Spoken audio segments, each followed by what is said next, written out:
आकाशवाणी नागपूर. राम औरंगाबादकर आपल्याला प्रादेशिक बातम्या देत आहे. काही ठळक बातम्या. भारतामध्ये मोबाईल क्षेत्रात 5G तंत्रज्ञान विकसित करण्यासाठी सर्वांनी एकत्र काम करण्याचं पंतप्रधानांचं आवाहन. राज्यात भारत बंदला संमिश्र प्रतिसाद. कोरोना विषाणू लसीकरणासंदर्भात सर्व स्तरावर सूक्ष्म नियोजन करण्याचं नागपूर जिल्हाधिकाऱ्यांचे आदेश. आणि सिडनीतील तिसऱ्या क्रिकेट सामन्यात भारताचा पराभव, मालिकेवर विजय. देशातील डिजिटल क्षमता अपार असून मोबाईल तंत्रज्ञानाच्या मदतीनं समाजातील गरीब आणि असुरक्षित घटकांना कोविड-19 साथीच्या काळात मदत पुरविली गेली असल्याचं प्रतिपादन पंतप्रधान नरेंद्र मोदी यांनी आज केलं. मोबाईल तंत्रज्ञानाच्या मदतीनं भारत जगातील सर्वात मोठी कोविड-19 लसीकरण मोहीम सुरू करेल, असंही ते पुढे म्हणालेत. इंडिया मोबाईल काँग्रेसच्या 4थ्या आवृत्तीला संबोधित करताना मोदी म्हणाले की कोट्यावधी भारतीयांना अमाप डॉलर्सचे फायदे प्रदान करण्यात आले आहेत आणि मोबाईल तंत्रज्ञानाच्या सहाय्यानं अगणित कॅशलेस व्यवहार केले गेले आहेत. दूरसंचार उपकरणे, आरेखन, विकास आणि उत्पादन यांचं भारत जागतिक केंद्र बनविण्यासाठी एकत्र काम करण्याचं आवाहन त्यांनी यावेळी केलं. भविष्याकडे झेप घेण्यासाठी आणि कोट्यावधी भारतीयांना सक्षम बनविण्यासाठी 5Gची वेळेवर अस्तित्वात येण्यासाठी एकत्र काम करण्याचं आवाहनही त्यांनी याप्रसंगी केलं. संत जगनाडे महाराजांच्या जयंतीनिमित्त मातोश्री निवासस्थानी मुख्यमंत्री उद्धव ठाकरे यांनी संत जगनाडे महाराजांच्या प्रतिमेला पुष्पहार अर्पण करून अभिवादन केलं. संत जगनाडे महाराज यांनी जगद्गुरू तुकाराम महाराज, संत ज्ञानेश्वर यांचे अनेक अभंग लिहून ठेवल्यामुळं मराठी आणखी समृद्ध झाली, असं मुख्यमंत्री यांनी यावेळी सांगितलं. संत जगनाडे महाराज यांच्या जयंतीनिमित्त नागपूर येथील जिल्हाधिकारी आणि विभागीय कार्यालयात तसंच गडचिरोली, वाशिम जिल्हाधिकारी कार्यालयात त्यांच्या प्रतिमेला पुष्पहार अर्पण करून अभिवादन करण्यात आलं. महाराष्ट्रातील पालघर झुंडबळी अर्थात मॉब लिचिंग प्रकरणात अटक केलेल्या 47 जणांना ठाणे कोर्टानं जामीन मंजूर केला आहे. अर्जदारांची बाजू मांडणारे वकील अमृत अधिकारी आणि अतुल पाटील यांनी न्यायालयात सादर केलेल्या याचिकेनुसार या प्रकरणात त्यांच्या ग्राहकांची काही भूमिका नव्हती आणि पोलिसांनी त्यांना केवळ संशयावरून अटक केली आहे. ही याचिका मान्य करून जिल्हा न्यायाधीश पी जाधव यांनी या संशयितांना प्रत्येकी 15,000 रुपयाच्या वैयक्तिक जात मुचलक्यावर जामीन मंजूर केला. पालघर जिल्ह्यात 2 साधूंवर हल्ला झाल्यानं त्यांचा यात मृत्यू झाल्याची घटना यंदाच्या एप्रिल महिन्यात घडली आहे. राज्य सीआयडीनं या प्रकरणी यापूर्वी आरोपपत्र दाखल केले होते. या प्रकरणात एकूण 229 लोकांना अटक करण्यात आली होती, तर आतापर्यंत 133 लोकांना जामीन मंजूर झाला आहे. केंद्र सरकारच्या नव्या कृषी कायद्याविरोधात दिल्लीत सुरू असलेल्या शेतकऱ्यांच्या आंदोलनाला पाठिंबा देण्यासाठी आज पुकारलेल्या भारत बंदला राज्यात संमिश्र प्रतिसाद मिळत आहे.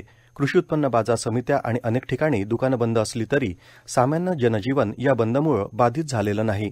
केंद्र सरकारच्या 3 नव्या शेती सुधार कायद्याच्या विरोधात आज शेतकरी संघटनांनी पुकारलेल्या भारत बंदला नागपूर शहरात संमिश्र प्रतिसाद मिळाला. पूर्व नागपुरातील कळमना मार्केट यार्डमधील बहुतांश दुकाने समर्थनार्थ आज बंदच ठेवण्यात आली आहेत. शहरात काँग्रेस, रिपब्लिकन सेना, वंचित बहुजन आघाडी पक्ष स्थानिक पातळीवर भारत बंद आंदोलनात सक्रिय सहभाग घेत आहे. आम आदमी पक्षातर्फे सकाळी सीताबर्डी इथं व्यावसायिकांनी व्यापारी संघटनांना आंदोलनाला समर्थन देण्याकरिता आवाहन करण्यात आलं. रस्त्यावर वाहतूक सुरळीत चालू असून कोणताही अनुचित प्रकार घडू नये यासाठी नागपूर शहर पोलिसांनी बंदोबस्त लावला आहे. अमरावती जिल्ह्यात आमदार देवेंद्र भुयार यांच्या नेतृत्वात मोर्शी इथं रास्ता रोको आंदोलन करण्यात आल्यानं काही काळ अमरावती आणि वरुड मार्गानं होणारी वाहतूक ठप्प झाली. बुलढाणा जिल्ह्यातील मलकापूर इथं स्वाभिमानी शेतकरी संघटनेचे नेते रविकांत तुपकर यांच्या नेतृत्वात स्वाभिमानी शेतकरी संघटनेच्या कार्यकर्त्यांनी आज सकाळी चेन्नई अहमदाबाद ही रेल्वेगाडी रोखली. यावेळी पोलिसांनी 20 ते 30 कार्यकर्त्यांना ताब्यात घेतलं. वर्धा जिल्ह्यातही राजकीय पक्षांचे पदाधिकारी आणि कार्यकर्ते तसंच शेतकरी मोठ्या संख्येनं बंदमध्ये सहभागी झाल्याची माहिती आमच्या प्रतिनिधीनं दिली आहे. गोंदियात या बंदमध्ये राष्ट्रवादी काँग्रेसचे नेते प्रफुल्ल पटेल सामील झालेत.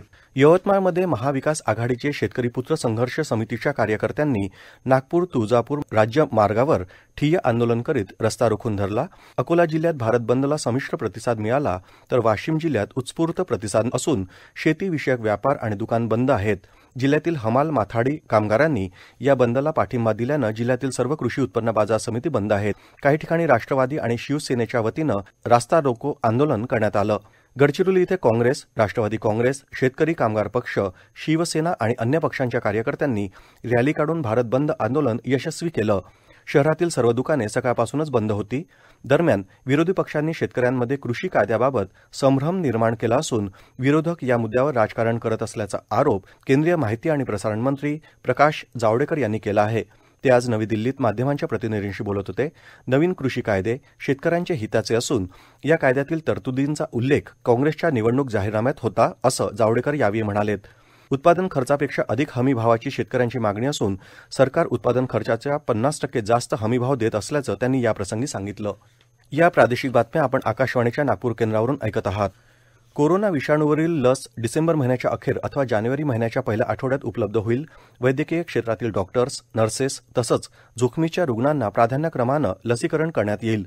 प्रत्येक कोरोना योद्ध्याला लसीकरण करण्यात येईल. यासाठी आरोग्य विभागानं सर्व स्तरावर सूक्ष्म नियोजन करण्याचं आवाहन नागपूरचे जिल्हाधिकारी रवींद्र ठाकरे यांनी आज केलं. जिल्हाधिकारी कार्यालयाच्या बचत भवन इथं कोरोना विषाणू लसीकरणाबाबत करावयाच्या नियोजनासंदर्भात जिल्हा कृती दलाची आढावा बैठक घेण्यात आली, त्यावेळी ते बोलत होते.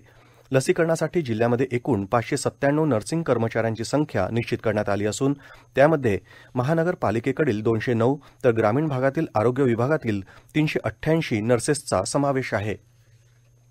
महाराष्ट्र विधान परिषदेच्या नागपूर, औरंगाबाद, पुणे विभाग पदवीधर मतदारसंघातून आणि पुणे अमरावती विभाग शिक्षक मतदारसंघातून विधान परिषदेवर निर्वाचित झालेल्या 5 नवनिर्वाचित सदस्यांचा शपथविधी विधान भवनात झाला. विधान परिषदेचे सभापती रामराजे नाईक निंबाळकर यांनी या 5 नवनिर्वाचित सदस्यांना शपथ दिली. यामध्ये नागपूर विभाग पदवीधर मतदारसंघातून निवडून आलेले काँग्रेसचे अभिजित वंजारी यांनी आज आपल्या पदाची शपथ घेतली. राष्ट्रसंत तुकडोजी महाराज नागपूर विद्यापीठाच्या पदव्युत्तर प्रवेश प्रक्रियेत एकूण 8 अभ्यासक्रमांचे प्रवेश होणार असून मेरिट लिस्ट 16 डिसेंबर रोजी प्रकाशित करण्यात येईल. 10 जानेवारी 2021 रोजी प्रवेश प्रक्रिया पूर्ण होणार असून 14 जानेवारी 2021 पासून प्रत्यक्ष वर्ग सुरू होतील, अशी माहिती विद्यापीठातर्फे देण्यात आली आहे. दरम्यान संत गाडगेबाबा अमरावती विद्यापीठाच्या नुकत्याच संपन्न झालेल्या विद्या परिषदेनं राष्ट्रीय शैक्षणिक धोरणाच्या अनुषंगानं विद्यापीठ पदवी आणि पदव्युत्तर सर्व अभ्यासक्रमाला चॉईस बेस्ड क्रेडिट सिस्टीम लागू करण्याचा महत्त्वपूर्ण निर्णय घेतला आहे. परिषदेनं कोविड-19च्या वाढत्या प्रादुर्भावामुळे घेतलेल्या या निर्णयानुसार विद्यापीठातील शैक्षणिक विभाग आणि संलग्नित महाविद्यालयातील विद्यार्थ्यांना सर्व सत्र, वर्षातील सर्व पदवी, पदव्युत्तर अभ्यासक्रमातील सत्र 2020-21 करिता प्रवेश देण्याची अंतिम तिथी 31 डिसेंबर 2020 पर्यंत वाढवलेली आहे. भारतीय महसूल सेवेच्या 1986च्या बॅचच्या अधिकारी रुबी श्रीवास्तव यांनी राष्ट्रीय प्रत्यक्ष कर अकादमी नागपूर प्रधान मुख्य आयकर आयुक्त म्हणून पदभार स्वीकारला आहे. श्रीवास्तव यांनी आयकर विभागासमवेत भारत सरकारच्या विविध मंत्रालयांमध्ये यापूर्वी कार्य केलं आहे. प्रधान मुख्य आयकर आयुक्त नागपूर इथले पद स्वीकारण्यापूर्वी त्या अणुऊर्जा विभागाअंतर्गत भारत सरकारच्या एका उपक्रमात संचालक म्हणून कार्यरत होत्या. सर्वांसाठी घरे 2020 हे केंद्र शासनाचं महत्वाकांक्षी धोरण असून या धोरणाची अंमलबजावणी म्हणून राज्यात केंद्र पुरस्कृत पंतप्रधान आवास योजना आणि राज्य पुरस्कृत रमाई आवास, शबरी, पारधी आवास, आदिम आवास, अटल बांधकाम आणि यशवंतराव मुक्त वसाहत योजनांची अंमलबजावणी करण्यासाठी महाआवास अभियानाची सुरुवात करण्यात आली असल्याचं प्रतिपादन नागपूरचे पालकमंत्री डॉ. नितीन राऊत यांनी केलं आहे. महाआवास अभियान ग्रामीण योजनेचा ऑनलाईन प्रारंभ पालकमंत्र्यांच्या हस्ते करण्यात आला, त्यावेळी ते बोलत होते. राज्यातील ग्रामीण आवास योजनांची अंमलबजावणी गतिमान करणं, राज्यातील सर्व संबंधित घटकांचा सहभाग, घरांचा दर्जा आणि गुणवत्ता वाढविणं, विविध शासकीय योजनांचा कृतीसंगम घडवून आणणं, या क्षेत्रातील भागधारकांची क्षमता बांधणी आणि जनजागृतीद्वारे लोकचळवळ उभी करण्याचा या अभियानाचा उद्देश असल्याचं पालकमंत्री यांनी यावेळी सांगितलं. सिडनी इथं ऑस्ट्रेलिया विरुद्धच्या तिसऱ्या T20 क्रिकेट सामन्यात भारताचा 12 धावांनी पराभव झाला आहे.